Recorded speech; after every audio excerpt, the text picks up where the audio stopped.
Assalamualaikum warahmatullahi wabarakatuh. Selamat siang teman-teman.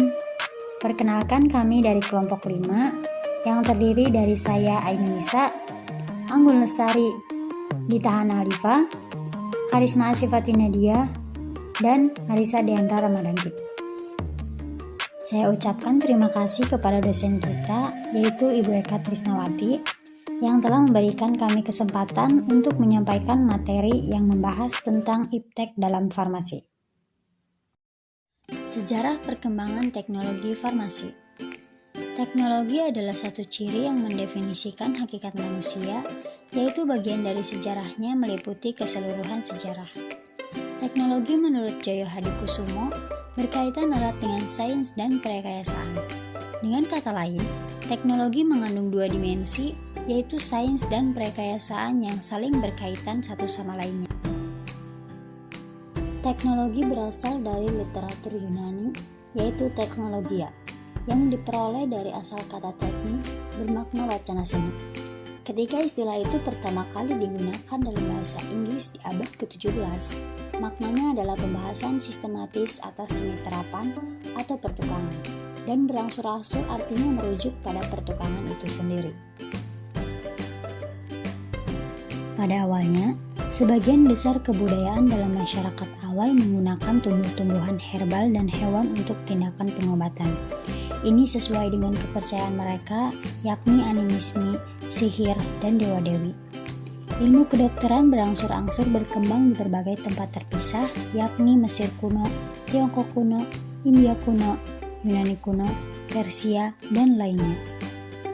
Sekitar tahun 1400-an, terjadi sebuah perubahan besar, yakni pendekatan ilmu kedokteran terhadap sains.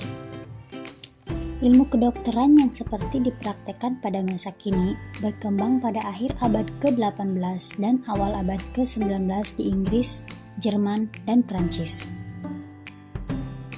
Kedokteran berdasarkan bukti adalah tindakan yang kini dilakukan untuk memberikan cara kerja yang efektif dan menggunakan metode ilmiah serta informasi sains global yang modern. Sedangkan istilah farmasi merupakan satu bentuk profesi yang mulanya agak asing dari dunia kedokteran. Pada abad ke-9, dunia Arab dan Islam telah berhasil membangun jembatan ilmu yang menghubungkan antara sumbangan Yunani dengan dunia farmasi modern sekarang ini.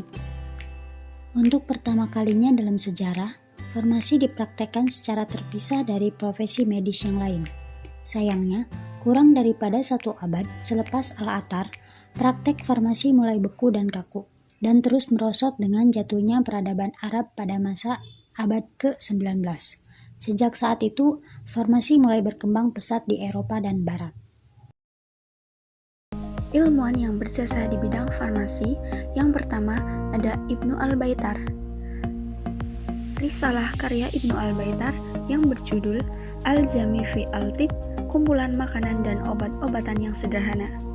Al-Baitar mengupas beragam tumbuhan berkhasiat obat yang berhasil dikumpulkannya di sepanjang pantai Mediterania antara Spanyol dan Syuriah.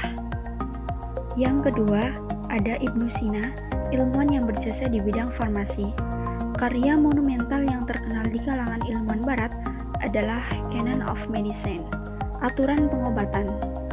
Buku ensiklopedia ini berisi jutaan item tentang pengobatan dan obat-obatan dan memperkenalkannya penyembuhan secara sistematis. Ia menjelaskan lebih kurang dari 700 cara pembuatan obat dengan kegunaannya. Yang ketiga, ada Al-Zahrawi, ilmuwan yang berjasa di bidang farmasi. Ia adalah seorang ilmuwan dan merupakan tokoh peletak dasar-dasar ilmu bedah modern, dan ikut andil dalam membesarkan farmakologi serta farmasi. Dia adalah perintis pembuatan obat dengan cara sublimasi dan distilasi. Selanjutnya saya akan menjelaskan tentang contoh teknologi terbaru dalam bidang kedokteran dan farmasi. Yang pertama ada Biodix. Biodix merupakan penemuan teknologi kesehatan baru dari Jerman dengan menggunakan teknologi resonansi nano atau bagian terkecil dari atom. Biodix ini merupakan alat yang membangkitkan energi alami. Biodix dapat mengeluarkan energi-energi negatif pada tubuh dengan menggunakan air putih biasa yang sudah ditreatment oleh Biodix sebagai media untuk menyehatkan air putih yang biasa kita minum sehari-hari. Hidup kita bisa lebih sehat dan mengeluarkan racun atau penyakit negatif yang ada pada tubuh dengan hanya minum air yang sudah ditreatment oleh Biodix tersebut. Yang kedua ada Ki Biodix atau Moving Toward Vitality, yang artinya bergerak menuju vitalitas.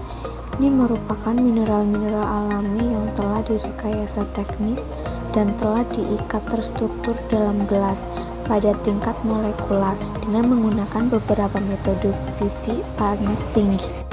Kombinasi dari teknik-teknik ini menyebabkan sebuah konveksi energi katalis yang menimbulkan resonansi nanospesifik yang tahan lama dalam Ki Biodix.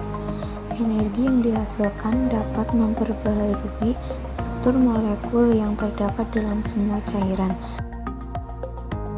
Nah, di sini ada informatika farmasi. Informatika farmasi itu merupakan ilmu yang berfokus pada obat sebagai data dan ilmu yang menjamin kesinambungan sistem pelayanan kesehatan, termasuk pengembangan, penyimpanan, analisis, penggunaan, dan diseminasi dalam penyakuran obat yang optimal terkait pelayanan pasien dan keluaran kesehatan.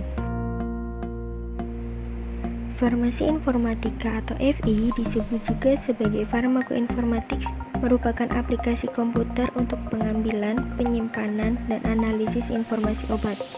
FI juga bekerja dengan sistem-sistem informasi dan manajemen informasi yang membantu apoteker membuat keputusan yang sangat baik tentang terapi obat pasien, berhubungan juga dengan catatan asuransi kesehatan interaksi obat, serta informasi resep pada pasien.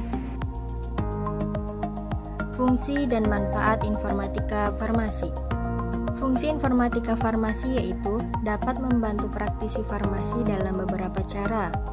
Baik desain sistem dan manajemen database dapat merampingkan proses sehingga personil yang digunakan lebih efisien dan informasi yang tersedia secara tepat waktu.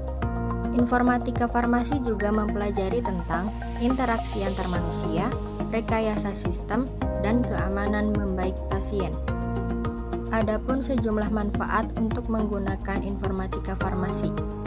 Manfaatnya untuk meningkatkan komunikasi antar apoteker, dokter, tenaga kesehatan lainnya, serta pasien.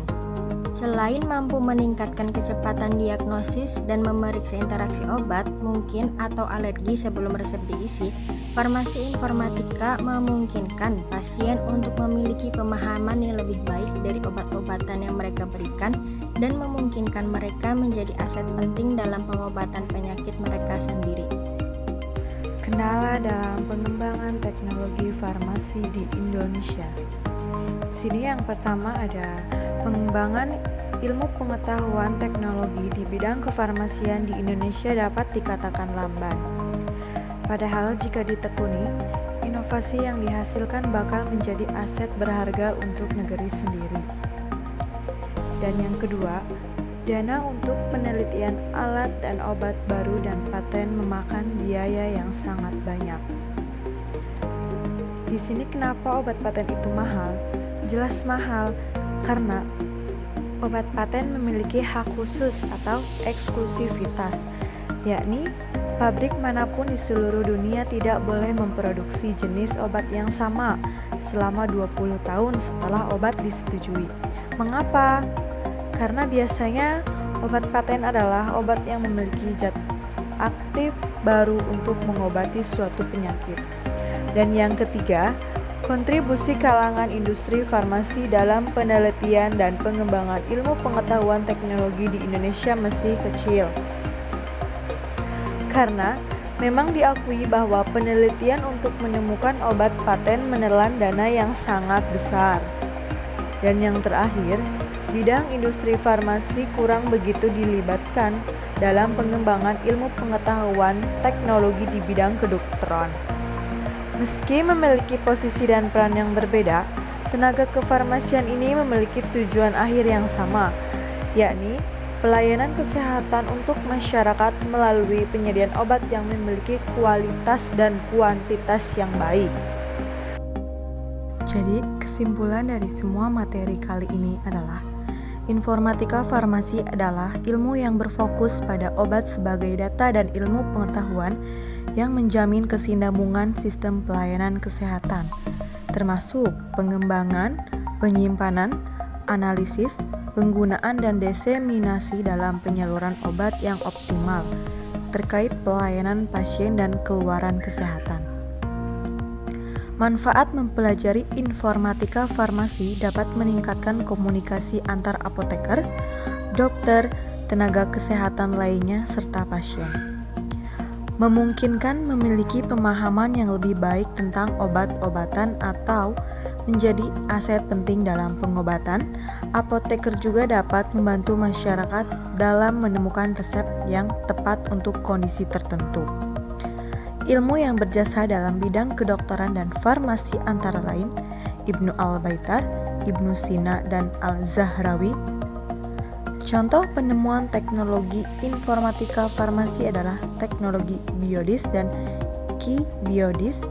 Ada pula kendala-kendala dalam pengembangan teknologi kedokteran dan farmasi di Indonesia dari mulai pembangunan ilmu, dana penelitian, kontribusi di kalangan industri farmasi.